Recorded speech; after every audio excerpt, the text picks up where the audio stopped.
Hey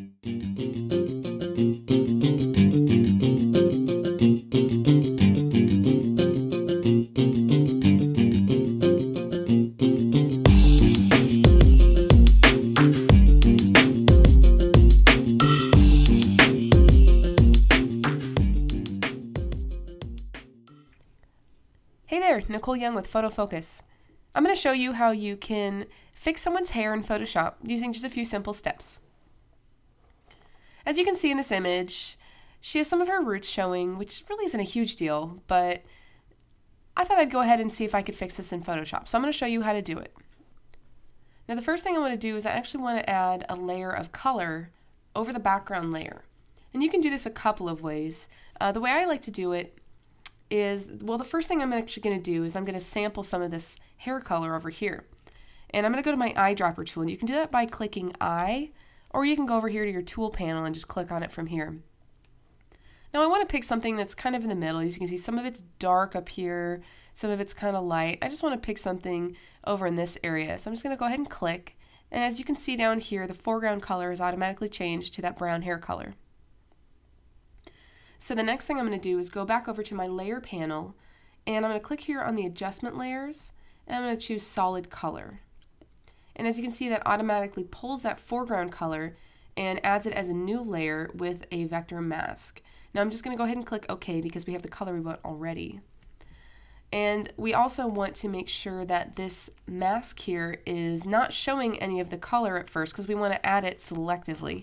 So I'm going to check my background and foreground color. I'm going to click D just to make sure that over here the foreground is white and particularly the background is black. And then I'm going to go ahead and click Command Delete, and that's going to fill that mask with black, making it so we can't see any of that color. Alright, now we want to actually paint the color in over her hair, so we're going to go to the brush tool. Now, if we were to just start painting right away, it just really adds blobs of color to her hair, and that's obviously not what we want because that doesn't look very natural. So we want to change the blend mode, and I'm going to go up here, and the blend mode I want to use is color. So what that does, as you can see, is it just makes the color affect the layer beneath it, and all of the actual photo and the image is still going to show through. So I'm just going to go ahead and keep painting. Change my brush size. You can use your bracket keys to change your brush size instantly.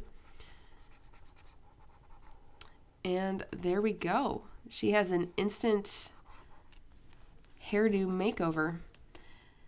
Now it's a little bit darker than the rest of her hair just because the hair that she, her original hair color was a little bit darker. So we want to lighten that up, and you can do that several ways, and the way I'm going to show you is a little bit different.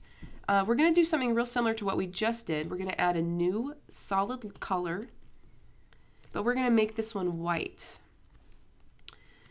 So we have a white layer, and we want to fill this with black just like we did before, so I'm going to hit Command Delete. Now we want to change the blend mode of this one to soft light. We don't want it to be color because we don't want our hair to be white. We just want to kind of make it a little bit lighter. Now I have my opacity at 100%. It's going to change, but I'll show you what it does if you keep it at 100%. It really, well, it kind of makes her blonde, I guess. So if I were to paint over just a little bit, you can see it's just a little too bright. So I'm going to go over here to the layers panel and just bring that opacity down, so it blends a little bit better with her original hair right below it. And then I'm just going to keep painting using my brush tool once again. Now let me show you the before, and here's the after.